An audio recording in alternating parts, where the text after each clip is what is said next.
आज की इस वीडियो में भट्ठा के अंदर ईंट कैसे पकाया जाता है वो मैं आपको दिखाने वाला हूँ। और ये चिमनी इतना बड़ा क्यों बनाया जाता है, क्या रीजन है इतना बड़ा चिमनी बनाने का, धुआं इतना ऊपर से क्यों निकालते हैं, नीचे से भी तो निकाल सकते थे, लेकिन इतना लंबा बनाने की क्या जरूरत है, उस चीज को मैं आपको समझाऊंगा। तो पहले मैं आपको दिखा देता हूँ कि यहाँ पे ईंट कैसे पकाया जाता है। सो फ्रेंड्स, जहाँ मैं इस जमीन पे खड़ा हूँ, इसके 10-15 फीट नीचे तक ईंट जो है वो धंसा हुआ है। इधर इस साइड का ईंट जो है वो पक चुका है, दूसरे साइड में ईंट पकाने के लिए तैयारी की जा रही है, तो वो मैं आपको पहले दिखा देता हूँ। पहले के समय में ये मोटर वाला सिस्टम नहीं हुआ करता था, अभी के समय में ये मोटर वाला सिस्टम आया है। जो पहले के समय का वो चिमनी हुआ करता था वो चारों तरफ से खुला हुआ रहता था। खुला इसीलिए रहता था ताकि हवा जो है उसके अंदर जाए। जब गर्म हवा जो होता है वो हल्का होता है, तो नीचे जब आग जलाई जाती थी तो गर्म हवा हल्का होता है तो वो ऊपर की तरफ बहता था। ठीक, साथ में जब ऊपर की तरफ बहता था तो वहाँ नीचे के एरिया में वैक्यूम क्रिएट हो जाता था। वैक्यूम जब क्रिएट हो जाता था तो वो क्या करता था, आजू बाजू से जो चारों तरफ से खुला रहता था पहले, उधर से हवा जो है वो अंदर की तरफ खींचता था, और खींच करके अब ऑक्सीजन उसको मिल गया है तो नीचे अंदर का जो वातावरण है वो वापस से अच्छे से जलते रहता था। और यहाँ का जमीन जो है वो मुझे गर्म फील हो रहा है। इधर मैं आपको दिखा देता हूँ कितना नीचे तक जमीन को खोदा जा रहा है और इसके अंदर ईंट को रखा जाएगा और उसके बाद पकाया जाएगा। तो यहाँ कैसे ईंट पकावल जाए चेतन का बताबो। इतना सारा ईंट रखा हुआ है, ऐसे ही भर के पूरा वहां तक रखाएगा। अच्छा, और गर्मी कहाँ से निकलेगा? इसी में से। उधर होल वगैरह है? होल कहाँ पे है? अच्छा,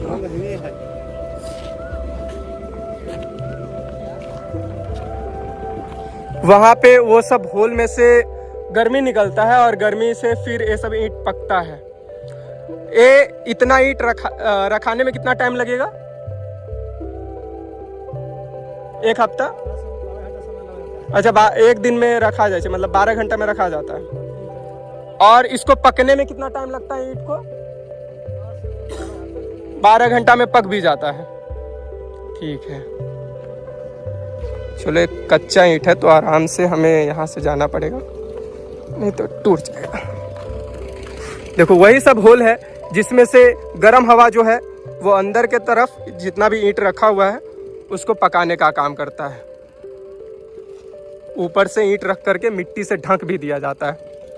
अब उधर जिधर ईंट पक रहा है वहाँ का व्यू मैं आपको दिखाता हूँ।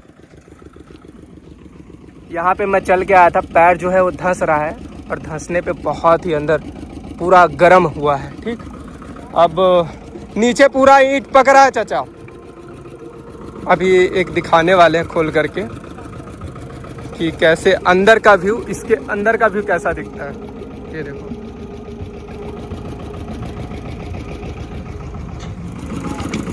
ये कथी रखल, ये क्या रखा हुआ है? ये भुस्सा है, इसके अंदर डालते हैं।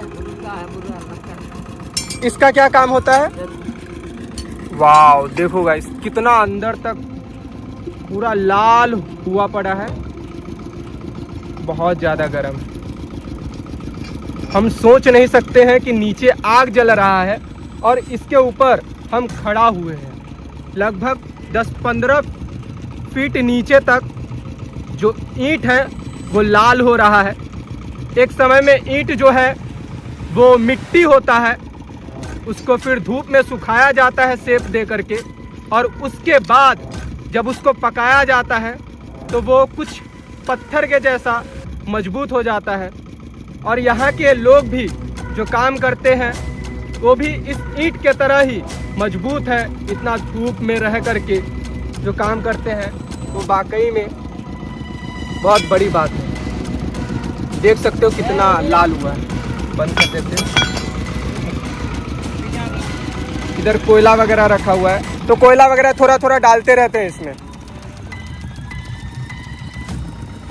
ओ भाई, ये और ज़्यादा एकदम गर्म हुआ पड़ा है और नीचे आग भी जल रहा है और साथ से कोयला जल रहा है ना।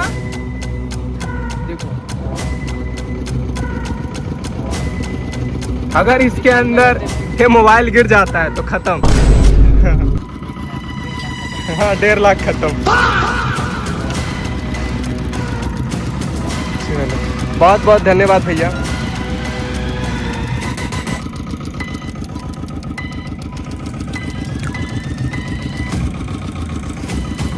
तो ये बहुत दूर तक फैला हुआ है।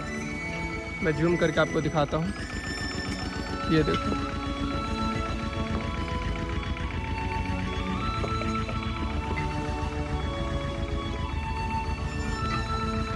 मिट्टी जो है वो लाया जाता है। पहले जब मेरे नाना वगैरह ईंट पारा करते थे, ईंट बनाया करते थे, तो उस समय मिट्टी भी खुद से बनाया जाता था। मतलब कि उसको सानने का जो काम होता है, मिट्टी मिक्स करने का, वो नाना खुद ही कुदाली से करते थे। उस समय मैं बहुत छोटा था, अभी तो मेरे नाना भी गुजर चुके हैं, बहुत सालों हो गए हैं। तो यहाँ के जो मज़दूर हैं उनसे हम कुछ बात करते हैं।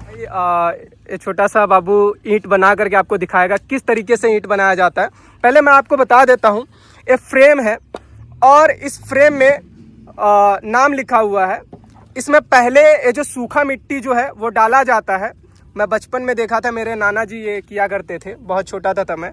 और सूखा मिट्टी डाल करके उसके बाद एक गीला मिट्टी डाला जाता है और उसके बाद अच्छे से दबा करके फिर ऊपर से इसको काट देते हैं सफैया से और उसके बाद इसको निकाल देते हैं। तो कुछ इस तरीके से ईंट जो है वो बन करके रेडी हो जाता है। कुछ दिन तक इसको सुखाया जाता है धूप में और फिर वहाँ ले जाया जाता है जहाँ का सीन मैं आपको दिखाया।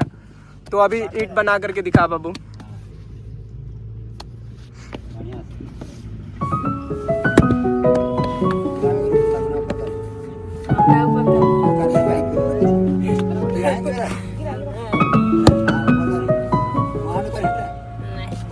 तो ये ईंट निकल करके ताजा ताजा ईंट रेडी है।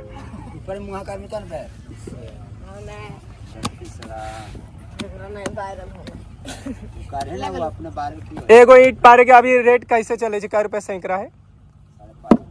5.5 रुपए सैकड़ा। एगो ईंट निकालना पर 5 रुपया, 5.5 रुपया। तो दिन भर में कितना ईंट निकल जाए छे एगो आदमी से? 600-700 ईंट निकल जाए छे। तो कितना के कमाई हो गए? बिकाई छी कै रुपया अभी रेट की चले छे? रेट तो अलग मालिक नहीं। तैयो ऐसे हम सब घर बनावे लागी पता हो वो की रेट चले छे? 20-25 रुपए। एगो ईटा 13 रुपया तब। एगो ईटा 13 रुपया अगर हमरा बनवा ले जाके होते खरीदे लागी तब। और तू से निकाले छू हियाँ तो 5.5 रुपया। तो मिट्टी जो है उस सान के तो कर मशीने दे छे। ईंट खाली निकाले के वैसे रहे छे। आ दिन भर में कितना ईंट निकल जाए छे? 1400-1500 दो आदमी में। 2-3-4 अच्छा 2-3 आदमी में 1400-1500 तो 7,500 हो गए। ओमे दिन भर लागल रहे छू ना? कै बजे से कै बजे तक? दिन भर मन से पारेगा तो 4 घंटा 5 घंटा में पार देगा मन से। अच्छा तो कितना साल से तू करे छू ये काम? 20 साल से ऊपर हो गया। 20 साल से ऊपर हो गया। यहाँ पे बहुत ही प्यारा डॉगी जो है वो ईंट के ऊपर सोया हुआ है। ये भी थका हुआ है, गर्मी का मौसम चल रहा है, सब थके हुए भाई। कल क्या चलो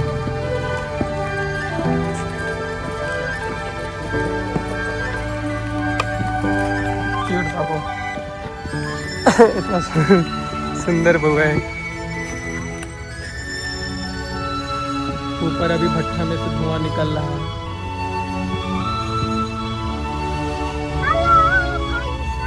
यहाँ पे देखो जो ईंट बनाने लायक मिट्टी होता है उस मिट्टी को जेसीबी के मदद से निकाला जाता है। ट्रैक्टर के मदद से पर्टिकुलर प्लेस पे जो भी चीज़ पहुँचाना रहता है उसको पहुँचाया जाता है। मशीन के मदद से मिट्टी को मिक्स किया जाएगा पानी वगैरह डाल करके, और फिर जितने भी मज़दूर हैं उन सब के पास वो गीली मिट्टी रख दी जाती है। देन वो मज़दूर जो है उससे ईंट बनाने का काम करते हैं। देखो बहुत बड़ी बड़ी गड्ढा हो जाता है इसमें, ठीक, लगभग ये 10-12 फीट गहरा है और ऐसा बहुत जगह पे गहरा गहरा हो चुका है। तो आगे चल के जब बारिश वगैरह होता है तो पानी इसमें भर जाता है। तो दिक्कत वगैरह भी होता है, कुछ लोग उसमें डूब गए, उसका भी इशू होता है। हमारे घर के पीछे ही ये सब काम हो रहा था। यहाँ जो घर है वो ईंट से ही बनाई गई है और इसमें मज़दूर वगैरह रहते हैं। ये मज़दूर भी बहुत दूर दूर से आते हैं यहाँ पे काम करने के लिए। सब हमारे ज़िले के ही नहीं होते, कुछ हमारे ज़िला के बाहर के भी लोग होते हैं।